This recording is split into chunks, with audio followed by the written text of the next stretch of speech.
Okay, so I decided to make a quick tips chameleon guide kind of video, just a couple of tips, I guess, for caring for chameleons. So here it goes. Okay.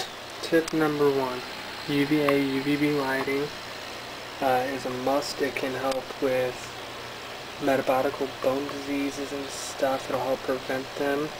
Or if your chameleon already has some, it can help actually reverse it. Tip number 2, heating. Your chameleon's gonna like regular terrarium temperatures should be about 80-85 degrees.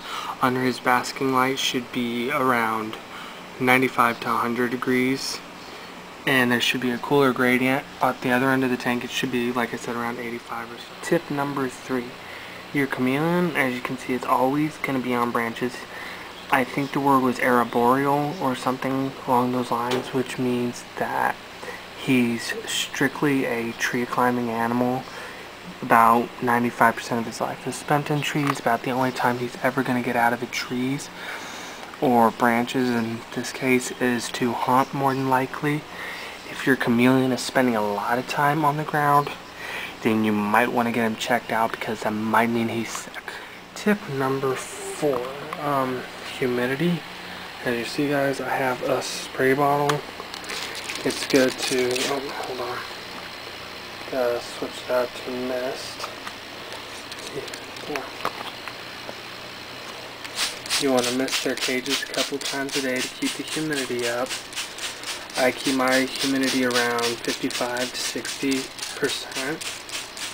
It really helps with their health. Okay, here's a quick tip on keeping humidity up is I've got Fluker's moss in here. It really holds the moisture.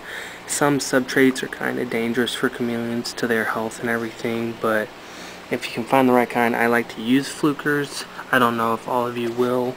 That's your personal choice. Next tip that really keeps your chameleon comfortable is a lot of foliage. Places for him to climb, like I said.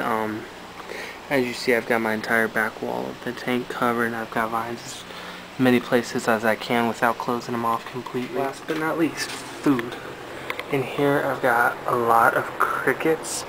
As you can tell, I've got a couple breeding, and this is my cricketarium, and I'll have another video on it later, how to keep crickets and whatnot, but here's just a couple simple tips to keeping chameleons.